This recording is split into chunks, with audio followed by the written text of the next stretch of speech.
안녕하세요. 40대 초반의 전업주부입니다.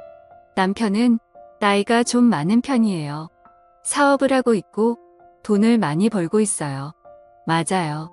솔직히 남편 돈이 많은 게 끌려서 결혼을 했어요. 하지만 나이 차이가 많다 보니 밤에 만족을 못한 지 꽤 됐어요. 지금은 애인이 한 명 생겨서 대리 만족을 하고 있어요. 물론 가정을 깰 생각은 전혀 없어요. 사랑도 중요하지만 금전적인 것도 중요하니까요. 지금은 사랑도 하고 경제적으로도 여유로워서 정말 행복한 삶을 살고 있어요. 저의 인생 스토리 사연 보내봐요. 저는 어렸을 때부터 미모가 남달랐어요. 어릴 때부터 남자들이 대시를 많이 했어요. 어느 날부터인가 동네 오빠들이 많이 치근덕거리기 시작하더라고요. 또래보다 성장이 빠른 편인데 키도 친구들보다 큰 편이고 몸매도 벌써 여성스러워지기 시작했거든요. 그렇게 동네 오빠들이랑 몇 번 사귀어 보기는 했는데 동네가 좁아서 그런지 솔직히 마음에 확 드는 남자들은 없었어요. 그냥 만나서 캠퍼에 가서 음료수도 얻어먹고 영화도 보고 밥도 먹고 딱 그 정도였어요. 그러던 중 대학생이 되고 서울로 이사를 왔어요. 대학교 근처에 집이 있었는데 대학생 오빠들은 남달라 보였어요. 처음으로 술맛을 보고 나서 몽롱한 그 기분에 빠져서 친구들과 자주 술을 마시게 되었죠. 그렇게 술을 먹으면서 대학생 오빠들과 헌팅도 하고 그랬어요. 그러다 정말 잘생긴 오빠를 한 명 만났습니다. 그 오빠는 대학교 2학년이었는데 정말 잘생기고 키도 크고 너무나도 멋있었어요. 그 오빠 자취방이랑 우리 집이랑 비교적 가까웠는데 시간만 되면 오빠 집에서 같이 놀았어요. 그러다 자연스레 연인으로 발전되게 되었던 거죠. 그렇게 저는 처음으로 그 오빠에게 모든 걸 다 쏟아부었죠. 그렇게 몇 개월 사귀다가 오빠가 군대를 갔어요. 오빠가 군대 가기 전에는 정말 시간이 날 때마다 부모님께 핑계를 대며 오빠와 함께 보냈었죠. 그러던 중 시간은 빨리 흘러갔고 오빠가 입대를 할 때 너무나도 슬퍼 눈물이 났고 군대 전역할 때까지 오빠를 기다리겠다고 약속을 했어요. 당시에 저는 원하는 학교를 가지 못해서 재수를 했고 군대를 기다리는 동안 공부를 열심히 하기로 했죠. 오빠가 다니던 학교가 스카이급은 아니더라도 조금 괜찮은 학교였는데 제 성적으로는 절대 가지 못할 정도였어요. 초등학교 때까지는 공부를 곧잘 했는데 중학교 때부터 남자들과 어울리면서부터 공부를 열심히 안 했기 때문에 그 당시 성적으로는 절대 가지 못할 곳이었어요. 엄마를 졸라서 과외를 시켜달라고 했어요. 정말 열심히 공부해서 오빠 제대 후 캠퍼스 커플이 되어서 같이 학교를 캠퍼스 커플이 되고 싶었거든요. 우리 집이 그렇게 어려운 집은 아니었기 때문에 엄마는 스카이 학교에 다니는 대학생 오빠를 과외 선생님으로 구해줬습니다. 과외를 하게 된 오빠를 처음 봤을 때 솔직히 외모가 그렇게 잘생기지는 않았어요. 키도 보통의 얼굴도 보통의 모든 게 보통 수준이었어요. 군대에 간 남자친구가 워낙 잘생긴 얼굴이었기 때문에 과외 오빠는 제 눈에 들어오지도 않았어요. 오빠가 100일 휴가를 나올 때까지 편지도 쓰면서 오빠 생각만 하면서 지냈어요. 물론 과외도 하면서 공부도 열심히 했어요. 드디어 남자친구가 100일 휴가를 나왔고 오빠랑 정말 행복한 시간을 보냈어요. 하지만 5일간의 시간이 5초라고 해도 속을 만큼 시간은 너무 빠르더라고요. 그렇게 휴가가 끝나고 오빠가 다시 군에 들어가는 날 너무나도 슬펐어요. 오빠 휴가 때까지 다시 기다려야 한다는 게 너무나도 슬펐습니다. 그러다 보니 점점 힘들기 시작했어요. 과외 오빠는 정말 똑똑했어요. 아는 것도 많았지만 착하고 친절해서 하나부터 열까지 세세하게 가르쳐 주었어요. 오빠랑 과외를 하고 첫 모의고사에서는 그렇게 성적이 오르지 않았지만 두 번째 모의고사에서는 여태까지 맞은 점수보다 훨씬 높은 점수를 받았어요. 엄마랑 아빠도 크게 기뻐하시며 오빠에게 보너스를 줬던 걸로 기억나요.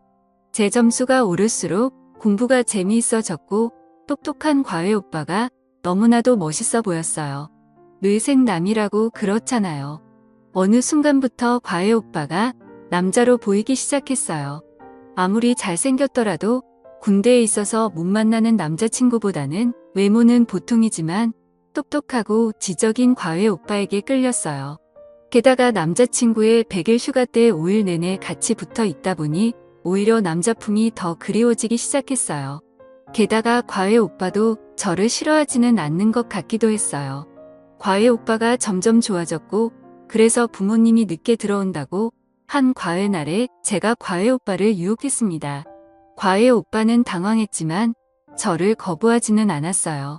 과외 오빠는 생긴 건 순진하게 생겼는데 외모와 달리 정말 깜짝 놀랐습니다. 군대에 있는 제 남자친구와는 비교가 안 됐어요. 한번 그런 시간을 보내고 나니 과외 오빠와는 마치 연인처럼 지내게 되었습니다. 물론 과외 공부는 철저히 했고 주말에 오빠 자취방에 가서 같이 시간을 보내거나 과외날 부모님이 늦게 온다고 한 날은 과외가 끝나고 오빠와 함께 시간을 보냈었죠.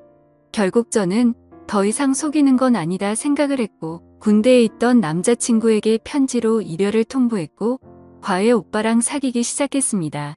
오빠는 열심히 공부해서 자기네 학교에 오거나 아니면 최소한 어느 정도 이름 있는 서울에 있는 대학교를 가서 자기랑 오랫동안 연애를 하자고 했어요.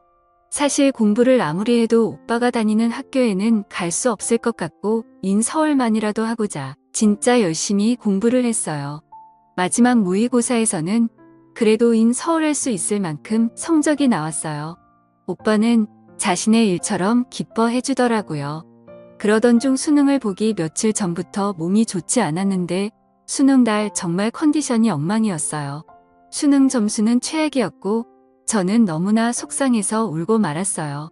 수능 점수가 나오는 날 정말 모든 걸 포기하고 싶더라고요. 저는 삼수를 하기를 원했지만 부모님은 삼수는 안 된다고 했어요. 차라리 점수에 맞춰서 대학교를 가서 성적 관리를 해서 편입을 하라고 했어요. 삼수했는데 성적이 안 나오면 사수 오수하다가 아름다운 20대 초반을 다 날린다고 했어요. 차라리 안 좋은 학교라도 대학교 가서 신입생 생활도 즐기고 대신 열심히 공부해서 학점 관리를 잘하라고 했어요. 오빠도 저랑 떨어지는 게 아쉽기는 하지만 삼수를 하면 주말에도 보기 힘들다며 차라리 지방대에 가서 평일에는 열심히 공부하고 주말마다 보자고 했어요. 똑똑한 오빠가 하는 말이 맞는 것 같아서 그렇게 하기로 했어요. 학교는 충남 쪽으로 갔어요. 주말에 오빠가 놀러 올 수도 있으니 자취를 하려고 했지만 부모님은 자취는 절대 반대해서 대학생활 내내 기숙사에 있어야 했어요. 처음 1학년 때는 주중에는 공부를 열심히 하고 주말에는 서울에 올라와 부모님도 보기도 했고 주말에 바쁘다며 학교에 있겠다 하면서 오빠 자취방에 가서 주말 동안 행복한 시간을 보내기도 했어요. 한 학기가 지나고 2학기가 되었습니다. 그동안 남자친구가 있어서 미팅을 하지 않았는데 그래도 대학교 때 미팅은 한번 해봐야지 않냐는 대학 친구의 끈질긴 요구에 미팅을 하기로 했어요. 솔직히 남자친구가 스카이 대학생인데 지방 전문대 다니는 남자는 만족스럽지 않았기 때문에 그동안 하지 않았었어요. 그런데 평일에 심심하기도 하고 해서 모시기는 척 몇 번 나갔어요. 그러다 어느 날은 정말 잘생긴 오빠를 알게 됐어요. 오빠는 진짜 연예인이라고 해도 믿을 정도로 정말 잘생겼었어요. 같이 미팅에 나갔던 친구들이 다들 그 오빠를 마음에 들어하고 있었어요. 저도 그 오빠가 정말 잘생겨서 얼굴만 보는데도 두근거리기까지 했습니다. 하지만 어차피 남자친구가 있었고 친구들도 제가 남자친구가 있다는 걸 알고 있었기 때문에 그냥 그날만 놀고 들어오려고 했어요. 미팅에 참석한 모두가 술을 마시고 2차로 노래방을 간 때였어요. 간만에 술을 많이 마신 것 같아서 바람 좀 쐬려고 잠깐 나왔는데 그 오빠가 담배를 피운다며 따라 나왔어요. 그 오빠는 옆에서 담배를 피우면서 저는 잘 즐기지 않는 것 같다고 물었어요. 저는 사실 남자친구가 있다고 이야기를 했고 스카이 대학생이라고까지 이야기를 했어요. 그 오빠는 담배를 다 피우고 나서 갑자기 제게 입맞춤을 했어요. 원래 담배 냄새도 싫어하고 남자친구가 있는데 그렇게 갑자기 입맞춤을 해서 당황하고 거절을 하려고 했어요. 하지만 눈앞에 있는 그 오빠의 잘생긴 얼굴과 너무 두근거리는 나머지 저는 오빠를 받아들였어요. 그러던 중 갑자기 너무 부끄러워서 노래방에 먼저 뛰어들어왔는데 심장이 벌렁벌렁 거렸어요. 기숙사에 들어오고 나서도 그 오빠의 얼굴이 생각나서 잠을 못 잘 정도였어요. 며칠 뒤 모르는 번호로 문자가 왔는데 그 오빠였습니다. 주말에 시간 되면 둘이 술 한잔 하자고 했어요. 며칠을 망설이다가 알았다고 답장을 했어요. 원래 그 주말은 사귀던 오빠 생일이라 만나기로 했었는데 이번에 잘생긴 오빠의 약속을 거절하면 다시는 못 만날 것 같았어요. 사귀던 오빠에게는 만나기 전날에 전화해서 몸살이 나서 주말에 기숙사에서 쉬어야 하겠다고 거짓말을 했습니다. 오빠는 오히려 저를 걱정했고 그래서 너무나도 미안했지만 사실 잘생긴 오빠를 만날 수 있다는 생각에 너무나도 좋았어요.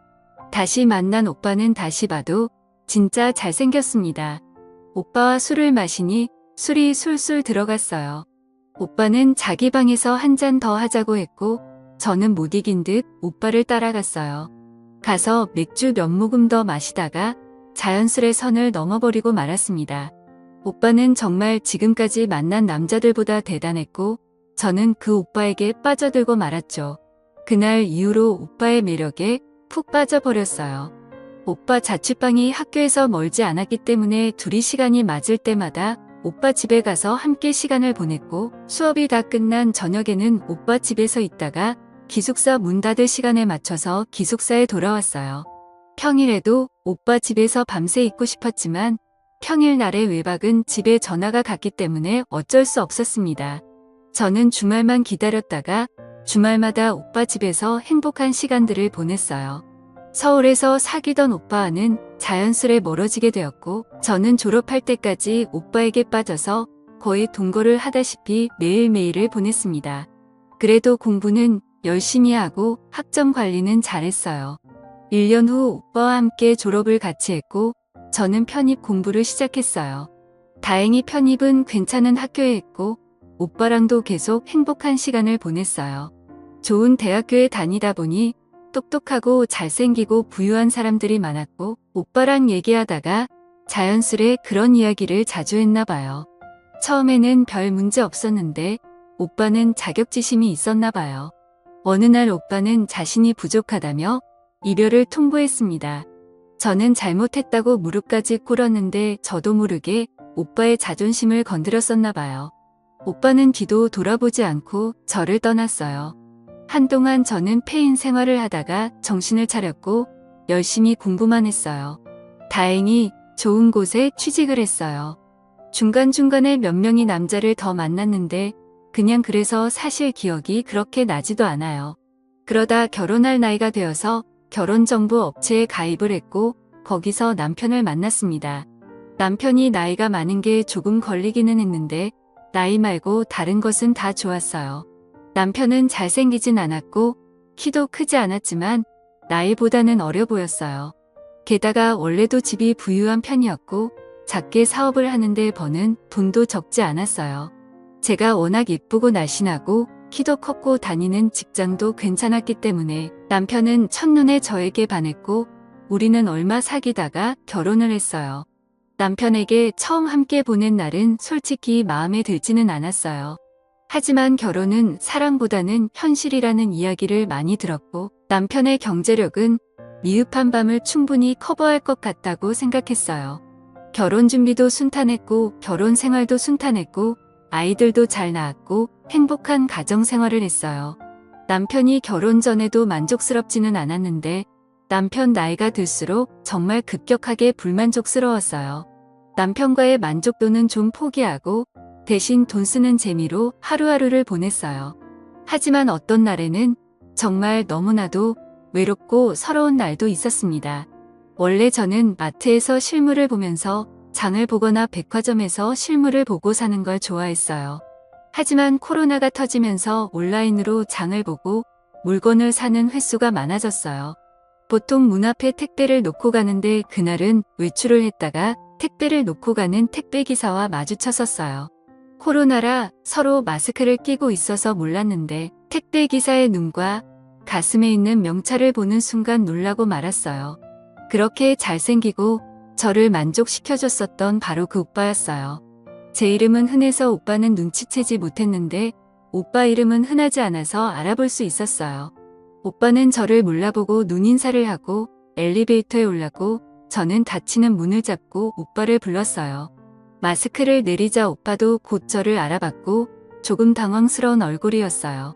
오빠에게 잠깐 시간이 되면 차 한잔하고 가라고 했고 오빠는 망설였지만 물 한 잔 달라고 저희 집에 따라 들어왔습니다.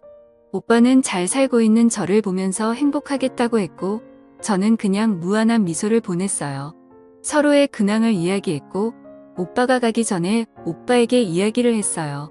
일하느라 힘들 테니 저희 집에 물건을 갖다 줄 때는 음료라도 한잔하면서 쉬고 가라고 했습니다. 오빠도 그렇게 하겠다고 했어요. 며칠 후 오빠에게서 택배를 갖다 준다는 문자를 받았어요. 오면 음료 한 잔하고 가라고 벨을 누르라고 했어요. 오빠는 벨을 눌렀고 10여 분 집에 있다가 갔어요. 그렇게 몇 번 우리 집에 들였는데 오빠를 보면 볼수록 예전에 행복했던 날들이 기억이 났어요. 그래서 결국 하루는 오빠가 오는 시간에 맞춰서 좀 꾸미고 오빠를 기다렸습니다. 그리고 오빠에게 직접적으로 말을 했어요. 오빠와 예전처럼 지내고 싶다고 했어요. 오빠는 잠깐 망설였지만 이내 저를 받아들였고 우리는 10여 년 만에 다시 만나기 시작했습니다. 그날로부터 지금 우리는 이렇게 2년 이상을 만나고 있어요. 오빠를 만나고 나서 저는 삶의 활력소를 찾은 것 같아요. 세상에 자신과 궁합이 정말 잘 맞는 사람들이 있나 봐요. 저는 전생에 오빠와 부부였는지 너무나도 잘 맞았어요. 남편에게는 미안하지만 제 마음을 속이고 사는 게 더 잘못했다고 생각하며 스스로를 다독이고 있습니다. 지금 남편과 이혼하고 이 오빠를 편하게 만나고는 싶은데 솔직히 이 모든 재산을 포기하는 게 쉽지 않네요. 제가 어떻게 하는 게 좋을까요? 솔직히 사랑이냐 돈이냐 잘 모르겠습니다. 현명한 조언 부탁드려요. 감사합니다.